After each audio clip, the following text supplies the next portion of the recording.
Hi, welcome back to the channel. Today we're going to talk about rebound and compression and what they do in relation to your mountain bike suspension. So stay tuned, let's learn something and have some fun. First thing we're going to talk about today is the compression damper. It's on the right leg of the fork, and this controls how much force is needed in order to compress your fork. Compression, you're compressing your fork.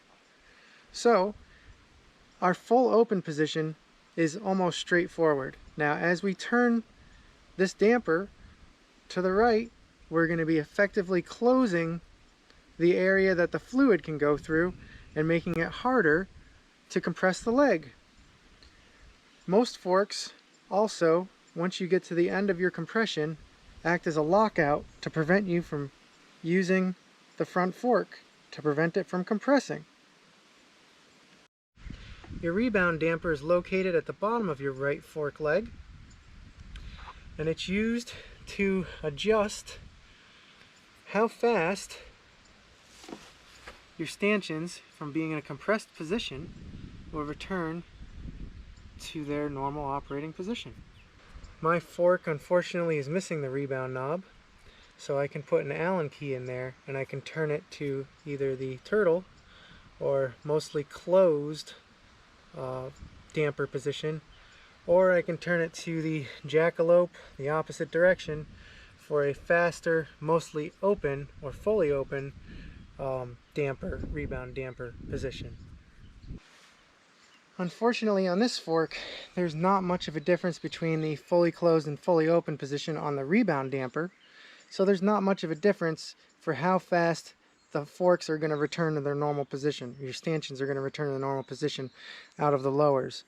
On a Fox fork or some of the higher end RockShox stuff, Marzocchi, etc., DVO, all of their forks, you will notice a very large difference in between the fully closed and fully open, where you may actually get something where the fork compresses and then takes a really long time to come back out.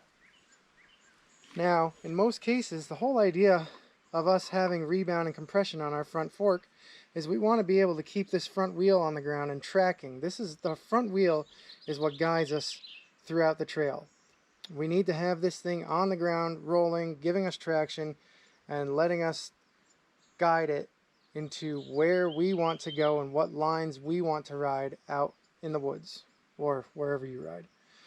So if you set your rebound setting too low, you can find where your fork doesn't have time to readjust to the open position like that, and it may actually end up packing up until you're out of usable suspension before it has time to come back up. If you're taking a lot of hits really fast with a low or slow rebound setting, you're just going to go in, and then finally, once you're done taking those hits, the fork's going to slowly come back. And that's what we call packing.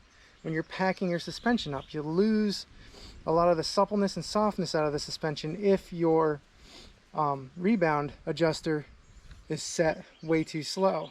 On the other hand, if it's too fast, it turns your fork into a pogo stick where you may not get the traction that you need on your front wheel because the fork is bouncing way too much to be able to stay on the ground and give you the traction that you need. Everybody's different. Everybody likes how their bike rides differently.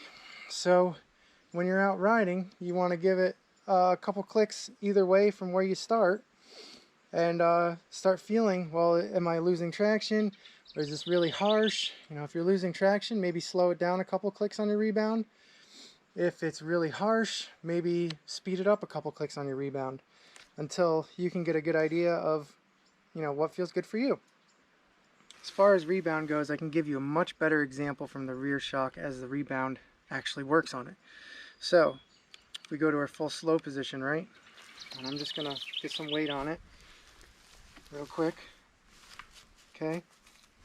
See, there's my weight on it. Now, watch how slow this thing is going to return back to the position of being fully open.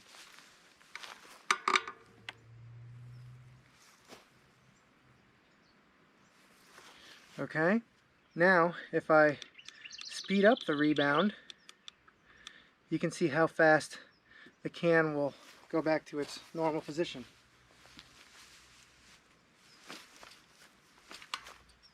right? I get off and it's right back up. So going from something that's really, really slow and going to feel harsh, down, right? I can step off the bike before it goes back to its full open position to fully in the fast position with the least amount of damping.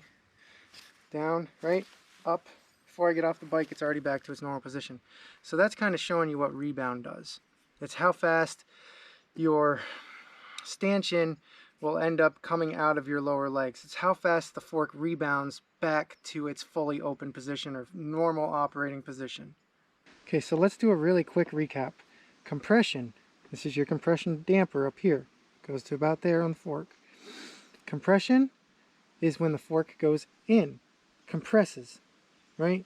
Top of your fork goes in to the lowers and it compresses. That's compression. Rebound, which your knob is down on the bottom of your fork leg. Rebound is how fast your fork goes from a compressed position back to its normal operating position. So rebound is rebounding back up and the speed in which it does it. And that is across the board for your rear suspension, your front suspension. Same exact thing. Compression, compressing in. Rebound, rebounding back up. Once you have that idea in your head, it's really easy to start making changes to suit the bike's ride to your preferences and your needs. Well, thanks so much for watching today. I just wanted to make something really simple for everybody because suspension can be intimidating with all the clicks and knobs you gotta turn. Make it simple. Compression, you're compressing down. Rebound, you're rebounding from the compression. You can control the speed at which both of those happen. Keep it simple. Go out and ride that bike. We'll see you next time. Thanks for watching.